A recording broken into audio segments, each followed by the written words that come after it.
اشکای مادران دریاچه ها لعلین شده.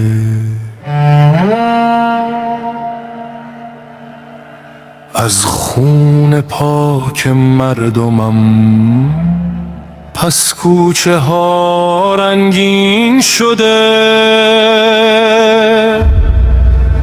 فریادهای کودکان بشکست دیوار سکوت.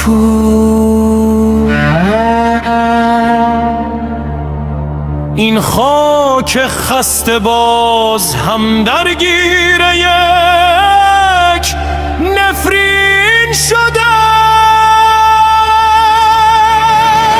از یاد او نتوان زدود رو از تبار کوروش است، چون حیله قم عرب بر دامنش سنگین شده.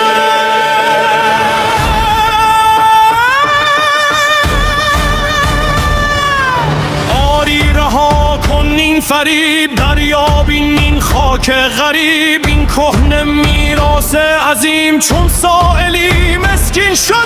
در خسروی پرویز ما آن خط شیطانی دری، صد آفرین و صد درود اینک همین آیین شده.